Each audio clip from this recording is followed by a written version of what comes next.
Shalom Bapak Ibu Saudaraku yang dikasihi Tuhan Yesus Kristus. Saat ini saya mengajak Anda untuk mengikuti renungan harian yang dikeluarkan oleh Sinode Gereja Kristen Oikumene di Indonesia dengan berpedoman pada pola pembacaan Alkitab 4M. Mari kita berdoa. Kami datang kepadamu ya Bapa, hendak bersyukur dan berterima kasih atas napas kehidupan yang Kau berikan kepada kami di hari ini. Kami bersyukur dapat bersama-sama berdoa, membaca firman Tuhan sebagai pondasi hidup kami. Berkenan Roh Kudus memimpin kami kepada kebenaran demi kebenaran Allah. Amin. Saat ini dalam merenungkan firman Tuhan, saya Pendeta Rehartian Desiala bersama istri saya Ibu Gilda Desiala secara bergantian mengajak Anda untuk menerima, merenungkan, melakukan, dan membagikan firman Tuhan dari Yehezkiel 17 ayat 22 dengan judul Tuhan sendiri yang bertindak. Yehezkiel 17 ayat 22. Beginilah firman Tuhan Allah, aku sendiri akan mengambil sebuah carang dari pucak pohon aras yang tinggi dan menanamnya. Aku mematahkannya dari pucuk yang paling ujung dan yang masih muda, dan aku sendiri akan menanamnya di atas sebuah gunung yang menjulang tinggi ke atas. Amin. Dari bacaan tadi ada beberapa pertanyaan. Pertama, siapakah yang akan mengambil sebuah carang dari pucak pohon aras yang tinggi dan menanamnya? Tuhan. Apakah artinya aku akan mengambil sebuah carang dari pucak pohon aras yang tinggi dan menanamnya? Artinya adalah bahwa Allah turun tangan sendiri mengambil tindakan untuk menghidupkan dan memulihkan kembali kerajaan Daud. Nebukadnezar sebagai burung raja wali besar itu telah mencoba menegakkan kembali keluarga Daud dalam ketergantungan kepadanya di ayat yang kelima yang sudah dibahas kemarin. Namun usaha itu gagal, tanamannya layu dan dicabut Allah. Kemudian Allah berkata, aku sendiri yang akan mengambil sebuah carang dari puncak pohon aras yang tinggi dan menanamnya.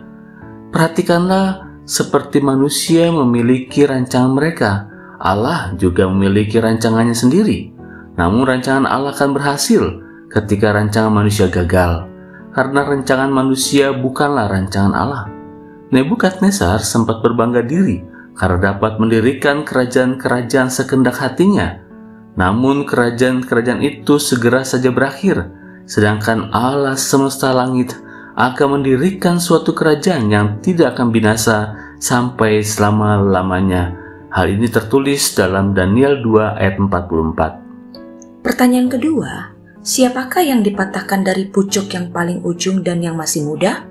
Atau ayat ini mengarah kepada siapa? Ayat ini mengarah kepada Yesus sebagai keturunan Daud. Apa maknanya? Maknanya adalah bahwa Tuhan kita Yesus adalah carang dari puncak pohon aras yang tinggi, yang terjauh dari akar itu, dan yang terdekat ke sorga dibanding semuanya. Karena kerajaannya bukan berasal dari dunia ini. Dia diambil dari pucuk yang paling ujung dan yang masih muda, karena dialah sang manusia, ranting, taruk, dan tunas dari tanah kering. Tetapi Yesus juga adalah tunas keadaan Allah, tanaman Tuhan untuk memperlihatkan keagungannya. Yesaya 53 ayat 2 berkata, sebagai taruk ia tumbuh di hadapan Tuhan, dan sebagai tunas dari tanah kering, ia tidak tampan dan semaraknya pun tidak ada, sehingga kita memandang dia, dan rupa pun tidak, sehingga kita menginginkannya. Apakah makna dari aku sendiri akan menanamnya di atas gunung yang menjulang tinggi ke atas? Maknanya adalah bahwa ini adalah tindakan Allah. Tindakan Allah di sini merupakan nubuatan tentang gambaran akan kematian Yesus Kristus di puncak Bukit Golgota, yang bangkit pada hari ketiga dan menjadi pusat keselamatan dunia dari dosa. Pelajaran apa yang diperoleh dari firman Tuhan dan uraiannya hari ini? Pertama, sehebat-hebatnya rancangan manusia terjadi bisa gagal, tetapi rancangan Tuhan tidak gagal. Pelajarannya adalah, mari kita menyerahkan hidup kita, gereja, dan pelayanan, serta pekerjaan yang dipercayakan kepada kita, kepada rancangan Tuhan. Kedua, Tuhan tidak tinggal diam Ketika terjadi kekacauan, Tuhan sendiri turun tangan untuk memulihkannya. Jadi, kita harus belajar mempercayai masalah atau pergumulan kita kepada kuasa Tuhan. Ketiga, menjadikan Yesus Kristus sebagai pusat kehidupan kita yang berotoritas dan berdaulat atas hidup kita, supaya hidup kita lambat laun semakin diubahkan sekarakter dengan karakter Kristus. Amin. Kiranya Roh Kudus menolong kita mewujudkannya.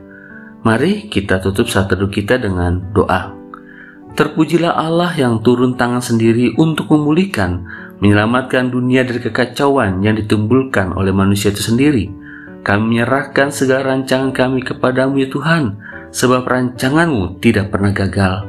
Berkati setiap orang dimanapun mereka berada yang mendengarkan renungan hari ini, dalam nama Tuhan Yesus Kristus. Amin.